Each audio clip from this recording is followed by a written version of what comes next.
ہم وہی کہیں گے جو ہمارا دین ہم کو بتاتا ہے. عمل کرو تو تمہارا بھلا ہے، نہیں کوئی عمل کرے تو نقصان ہمارا نہیں. بغیر یاد کے جب تک یاد نہ منائی جائے گی تب تک نہ سیاست زندہ رہ سکتی ہے، اور جب تک نہ یاد منائی جائے تب تک نہ مذہب زندہ رہ سکتا ہے. دونوں کو زندہ کرنے کے لیے دونوں کی یادیں منانی پڑے گی آپ کو. آپ سیاست زندہ رکھنا چاہتے ہیں تو جس ملک میں جو سیاست ہوتی ہے جیسی ہوتی ہے اس کے لوازمات، اس کے تاریخی حقائق، اس کے اصول و ضوابط کی یادیں منائی جاتی ہیں. اور مذہب کا بھی یہی معاملہ ہے کہ مذہب میں جو یادگاریں رکھی گئی ہیں ان یادگاروں کو آپ کو منانا پڑے گا. مذہب میں جو یادگاریں رکھی گئی اور نہ منائی جائیں گی تو یادگاریں مٹیں گی تو مذہب مٹ جائے گا. آپ کہو گے سبحانی صاحب آپ تو عجیب بات کہہ رہے ہو.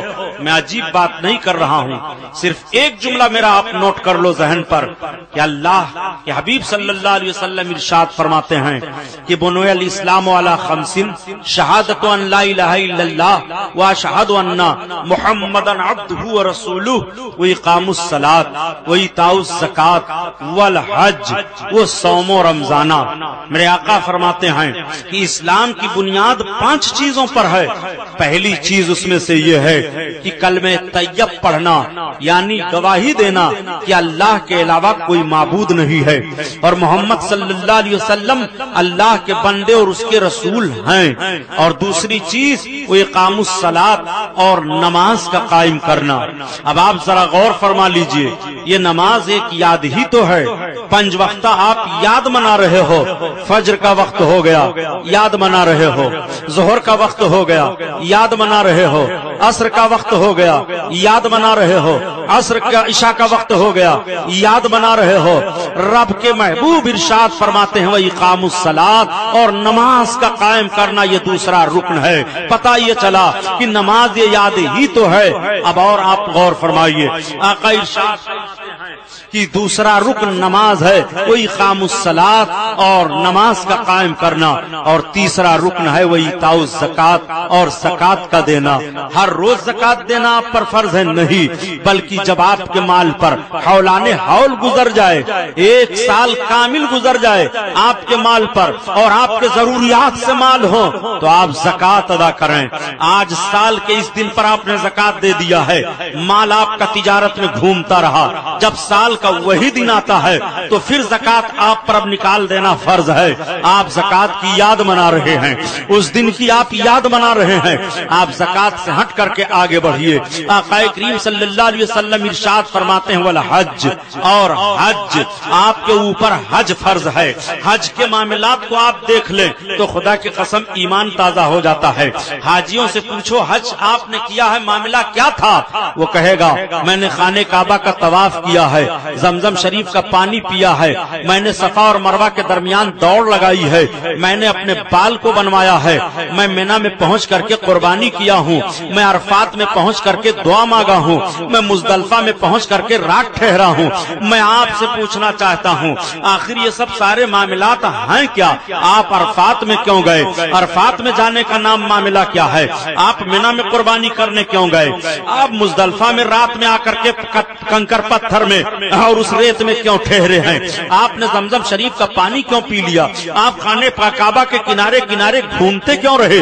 آپ کہو گے سبحانی صاحب ایسی بات بتا رہے ہو جو سمجھنے کے لیے بھی آپ کہہ رہے ہو، اور ایسی بات بتا رہے ہو جس پر کوئی کسی کا اعتراض نہیں ہے. جب حضرت ابراہیم علیہ الصلوۃ والتسلیم نے خانے کعبہ کی بنیاد ڈالی تھی اور رب کی بارگاہ میں عرض کیا تھا مولا میں تیرے لیے گھر بنا رہا ہوں، کس جگہ پر خانے کعبہ کو حضرت ابراہیم نے بنایا تھا؟ یہ خانہ کعبہ وہ خانہ کعبہ ہے پیارے کہ سب سے پہلے اللہ تعالیٰ نے اسی جگہ سے زمین کی جھاگ کو نکالا اور فرشتوں کے ذریعہ سے وہاں کعبہ بنایا.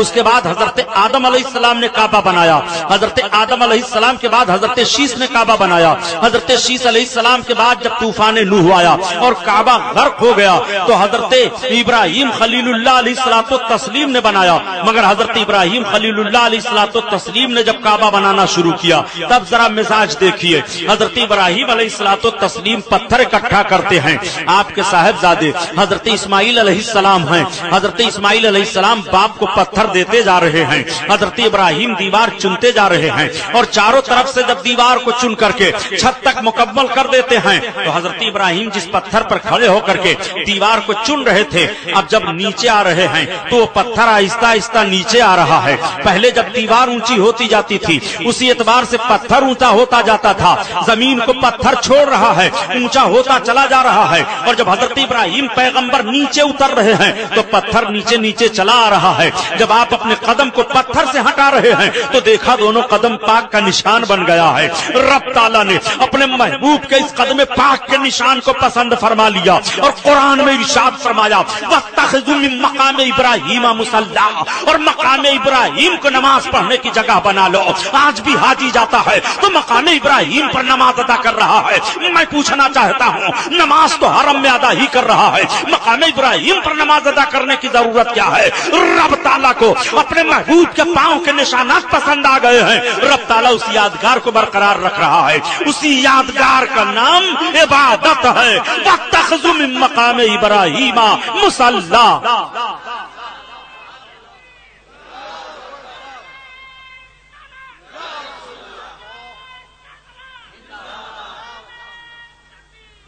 ذہن میں بات رکھیے گا، مقام ابراہیم کے پاس نماز پڑھ رہے ہو، یہ حضرت ابراہیم علیہ السلام کے قدم پاک کی یادگار ہے، خانہ کعبہ آپ گھوم رہے ہیں، یہ حضرت ابراہیم علیہ السلام کی یادگار ہے۔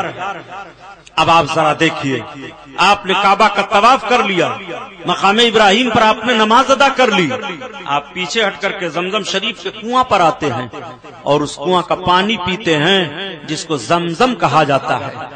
آپ نے کبھی غور کیا یہ زمزم کا معاملہ کیا ہے؟ جب حضرت ابراہیم پیغمبر علیہ الصلوۃ والتسلیم حضرت ہاجرہ اور حضرت اسماعیل کو اس جگہ پر جہاں کعبہ ہے چھوڑ کر کے جانے لگے تو حضرت ہاجرہ نے عرض کیا میرے تاجدار آپ ہم کو اس وادی غیر ذی زرع میں نہ جہاں کھیتی ہے نہ باڑی ہے نہ درخت ہے نہ پانی ہے نہ کچھ ہے، صرف چاروں طرف سے پہاڑیاں ہیں، چھوڑ کر کے جا رہے ہیں، معاملہ کیا ہے؟ حضرت ابراہیم علیہ السلام فرماتے ہیں رب کا حکم ہے، وہ عورت تھی، پیغمبر کی بیوی ہیں، دوسرے پیغمبر کی ماں ہیں، شوہر کی بات کو تسلیم کر لیا کہ جب میرے رب کا حکم ہے تو میرا رب میرا محافظ ہے۔ حضرت ابراہیم علیہ السلام چلے گئے، آپ کا دیا ہوا جو تھوڑا سا کھجور اور پانی تھا کھانے پینے کا سامان وہ ختم ہو گیا۔ اب حضرت ہاجرہ رضی اللہ تعالی عنہا جب کچھ پانی نہیں پی رہی ہیں، کوئی غذا جسم میں نہیں جا رہی ہے تو دودھ خشک ہو گیا۔ حضرت اسماعیل علیہ السلام کو اب دودھ کہاں سے پلائیں؟ حضرت اسماعیل کو وہیں پر سلا دیا اور پہاڑی پر گئیں، پیچھے مڑ کر کے دیکھا پہاڑی ہے، اس پہاڑی پر گئیں جس پہاڑی کا نام صفا ہے۔ حضرت ہاجرہ اس پہاڑی پر چڑھ کر کے دیکھنے لگی کہ کسی طرف پانی ہے کہ نہیں ہے، کوئی آدمی آ رہا ہے کہ نہیں آ رہا ہے، کوئی سہارا میرا ہے کہ نہیں ہے۔ حضرت ہاجرہ خدا کی عبادت کی نیت سے نہیں پہاڑی پر گئی ہیں بلکہ نبی کی محبت میں گئی ہیں۔